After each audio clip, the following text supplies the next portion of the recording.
4 موقع ہیں جن پر اللہ رب العزت مسکراتے ہیں. 4 موقعوں پر اللہ مسکراتے ہیں. واہ. ایک اس پر جب اللہ کا بندہ آسمان کو دیکھ کر کہتا ہے اللہم اغفر لی، یا اللہ مجھے معاف کر دے، اللہ مسکرا اٹھتے ہیں. دوسرا موقع جب عرفہ میں لوگ جمع ہوتے ہیں، ہاں، اور حاجی عرفہ میں گھوم رہے ہوتے ہیں، تو اللہ رب العزت اپنے بندوں کو، حاجی اپنے مہمانوں کو، اپنے ضیوف کو دیکھ کر مسکراتے ہیں. تیسری مرتبہ کب مسکراتے ہیں؟ جب میاں بیوی ایک دوسرے کو دیکھ کے مسکراتے ہیں، اللہ مسکرا اٹھتے ہیں.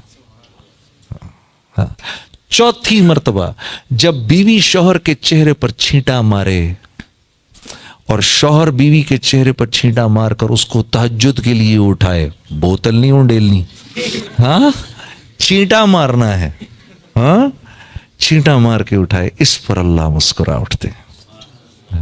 4 باتیں. سب سے قیمتی رشتہ اس معاشرے کا میاں بیوی کی زندگی. آج اس ملک میں ان امپلائمنٹ کا نعرہ کیوں نہیں لگتا؟ ایک وجہ ہے بس، بہت بڑی وجہ، اور وہ ہے دی انسٹیٹیوشن آف میرج.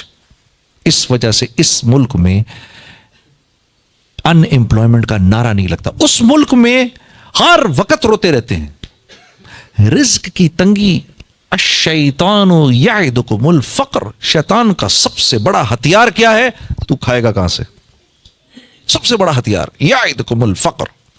اور جب وہ انسان کو فقر کے خوف میں مبتلا کر دیتا ہے تو اس کے بعد شیطان کے لیے انسان سے ہر قسم کی بے حیائی کروانا آسان ہو جاتا ہے.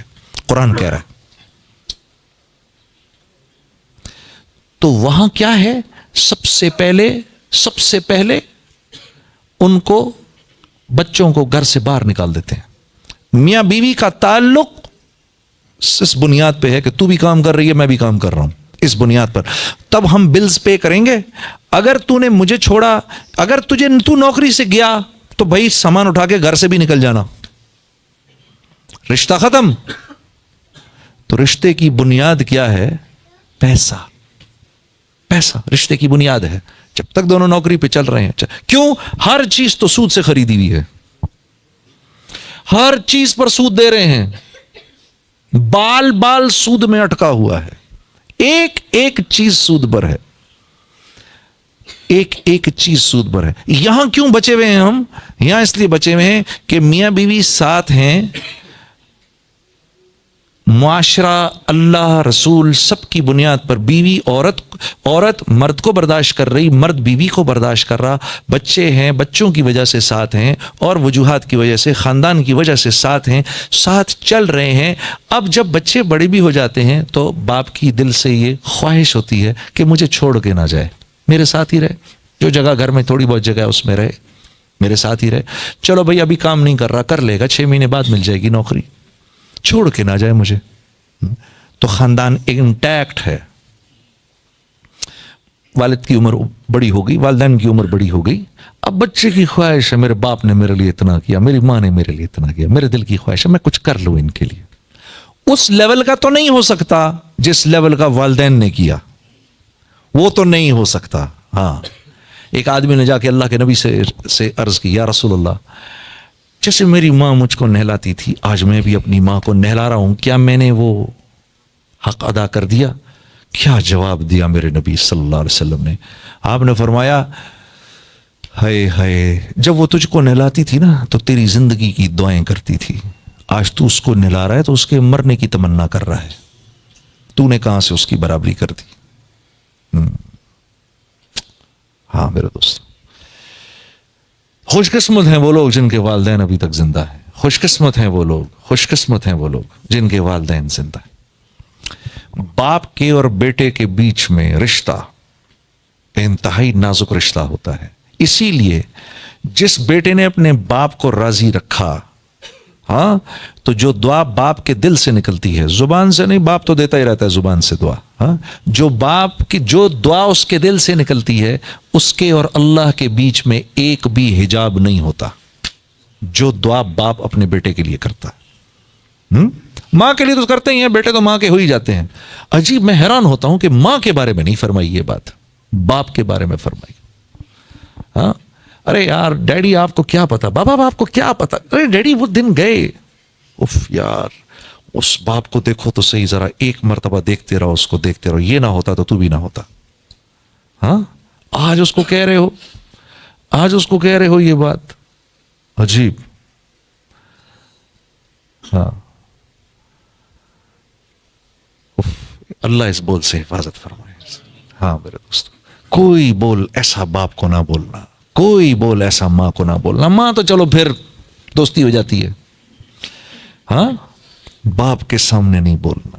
بد نصیب ہے وہ جو باپ کے سامنے بولتا ہے. استاد کے سامنے مت بولنا، استاد کے سامنے مت بولنا، باپ کے دوستوں کے سامنے مت بولنا. ہمارے اوپر 4 رشتے فوراً متوجہ رہتے ہیں، ہم سب پہ، ہم سب مردوں پر 4 رشتے ہر وقت متوجہ رہتے ہیں. سب سے پہلے باپ کا، پھر استاد کا، پھر سسر کا، پھر باپ کے دوستوں کا. یہ 4 رشتے ہر وقت متوجہ رہتے ہیں. اتنے ہی طاقتور اور پاورفل رشتے ہیں یہ. ان 4 میں سے کسی ایک کی دعا بالکل وہی طاقت رکھتی ہے جو باپ کی دعا طاقت رکھتی ہے. باپ کے کسی دوست نے دعا دے دی بیٹا آپ کو، دیکھو میں نے کیا کرنا ہے باپ کے دوست کا، باپ چلا گیا میں کیا کرنا ہے، لیکن وہ بات باپ کے دوست کو وہ بات یاد ہے کہ میں آیا کرتا تھا اس گھر میں، چھوٹا سا تھا، اس کو گود میں بٹھاتا تھا، میرا دوست تھا، آج میرا دوست چلا گیا، آج یہ مجھے نہیں پوچھ رہا. حالانکہ اس بات کا احساس مجھے نہیں ہو رہا، مجھے فرق ہی نہیں پڑ رہا. بھئی اب ابا نہیں ہے تو چلو اب دوستوں کا میں کیا کروں، ان کے دوستوں کا. ہاں کیسا عجیب دین ہے. لیکن میرے عزیز دوست، تمہیں اس بات کا احساس نہیں ہو رہا کہ ان کے دل پر کیا گزر رہی ہے. وہ تو آیا ہی کرتے تھے اس گھر میں، تم بہت چھوٹے تھے اس وقت، تم سے پیار کرتے تھے، ملتے تھے، تمہیں ٹافیز دیتے تھے، کچھ کرتے تھے، ٹھیک ہے. آج وہ اس بات کی تمنا کر رہے ہیں کہ جتنی عزت اس کا باپ میرا دوست کیا کرتا تھا، کاش اس کا بیٹا بھی میری اتنی عزت کرے، اس گھر میں مجھے اتنا ہی ویلکم کرے. اس لیے اللہ نے یہ 4 رشتے ہمارے ساتھ موت تک کے لیے جوڑے ہیں. ہاں تو یہ قدریں زندہ ہیں ابھی اس ملک میں، اس لیے یہاں ان امپلائمنٹ کے نعرے نہیں لگتے.